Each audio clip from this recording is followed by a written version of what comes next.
Imagine a ruler so depraved, so blood-soaked, so unspeakably unhinged, that even in the twisted annals of ancient Rome, his name is whispered like a curse. His story isn't a myth, it isn't exaggeration, it's history, and it's terrifying. His name was Gaius Julius Caesar Germanicus, but history calls him by the nickname soldiers once gave him in jest, Caligula. That name would become synonymous not with laughter, but with lunacy, with terror, with a descent into imperial madness so grotesque that 2,000 years later, we are still reeling.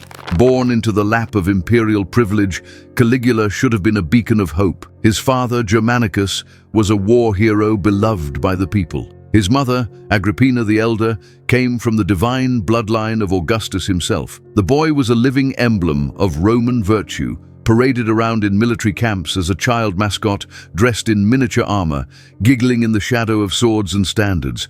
Soldiers adored him, calling him Caligula, a cute nickname that would one day drip with irony. But even as that boy toddled through camps on the Rhine, back in Rome, rot was creeping into the very foundations of power. Emperor Augustus was aging, his chosen heirs kept dying, and in desperation, he turned to a man he hated, Tiberius. A cold, reluctant ruler, a man with the charm of stone and the warmth of ice. To calm the people, Augustus forced Tiberius to adopt Germanicus, hoping the beloved general would one day take the throne. That never happened. In 19 AD, Germanicus died under mysterious circumstances in Syria, and Rome trembled with suspicion. Agrippina accused Tiberius of murder. In response, the emperor shattered her life. He exiled her to a desolate island, had her sons imprisoned, one driven to suicide, the other starved to death. Only Caligula survived, the last flickering ember of a once mighty lineage. His childhood ended not in adolescence, but in blood and betrayal. Then came the summons. In 31 AD, Caligula, just 19, was invited to join Emperor Tiberius on the island of Capri.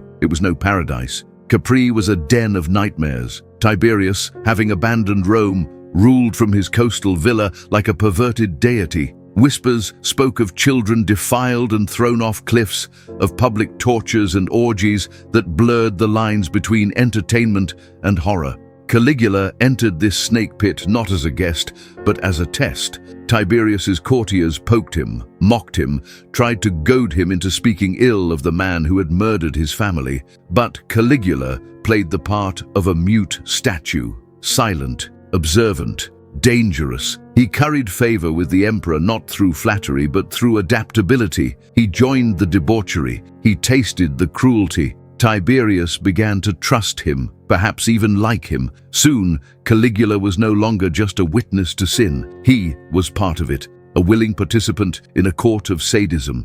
Tiberius once remarked, "I am nursing a viper for the Roman people." If only he had understood just how prophetic those words would become.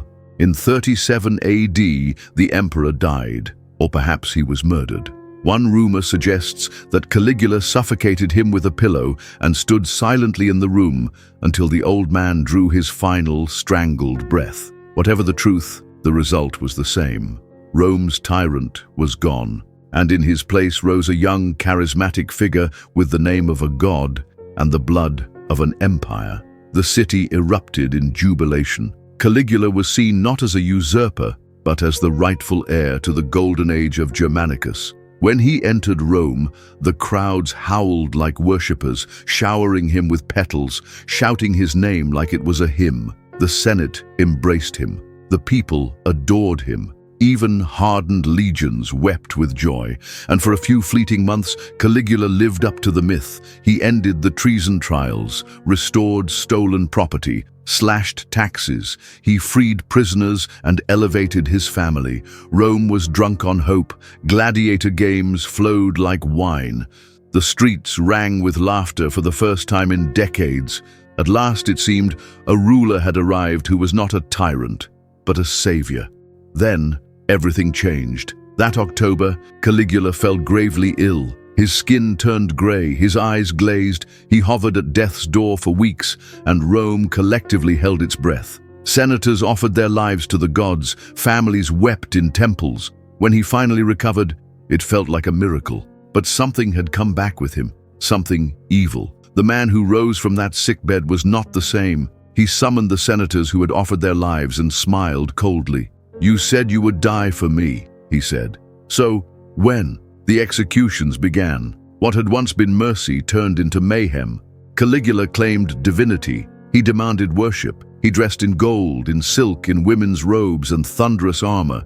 He appeared in public as Apollo, as Venus, even as Jupiter himself. He raped women, publicly humiliated senators, and laughed while doing it. He turned palaces into brothels and dining halls into slaughterhouses. He married multiple women, sometimes simultaneously, only to discard them like broken toys. He ordered nobles to send their wives and daughters to his bed, and they did, out of fear. The closest person to him was Julia Drusilla, his youngest sister. The rumors had existed since childhood, but now they became undeniable. Caligula elevated her to the status of wife. The army was ordered to swear loyalty to her. When she died in 38 AD, the emperor shattered. He declared her a goddess, made the empire worship her, built temples in her name. But grief didn't soften him. It curdled into something worse. He mocked senators by making them run beside his chariot. He burst into laughter during feasts, and when asked why, replied,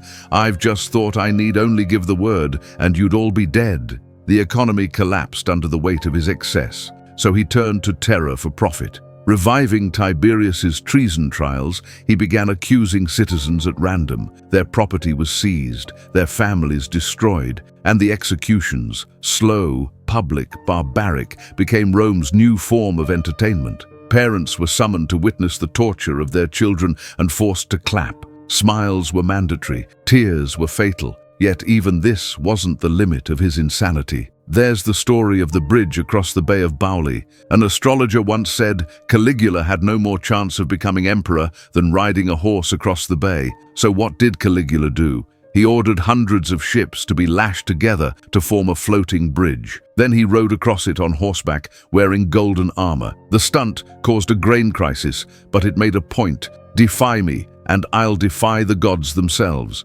Another time, he declared war on the sea, had his soldiers march to the shore of Gaul and collect seashells as the spoils of victory. He claimed to have conquered Neptune. The joke cost thousands of lives and untold treasure. He believed himself a god and expected Rome to agree. He ordered statues of himself placed in every temple. When word reached Judea, it nearly caused a revolt. It was only the delicate diplomacy of Herod Agrippa that prevented war. Meanwhile, in the shadows, Rome's elite whispered. The Senate seethed. The Praetorian Guard, once loyal, began to plot. On January 24, 41 AD, as Caligula exited a performance, assassins surrounded him. Led by Cassius Chaerea, a man he had publicly mocked, they stabbed him. Over and over, his guards fled, his screams echoed, blood poured onto the marble, but the conspirators weren't done. They marched to the emperor's home and killed his wife Milonia Caesonia and his infant daughter Julia Drusilla. No heirs, no legacy, no trace. For a moment, the Republic stirred. Senators shouted for the restoration of democracy, but the Praetorian Guard wasn't done playing kingmaker. They found Caligula's uncle Claudius, stammering, shaking, and declared him emperor. The cycle continued. 13 years later, Rome would meet its next nightmare, Nero. Caligula was erased, his name struck from records, his statues demolished, his memory condemned, and yet he survives, not in marble, but in myth. Because Caligula is more than a mad emperor, he's a parable. He began as a boy with no power, no hope, no voice. He rose as a hero, he ruled as a god, and he fell as a monster.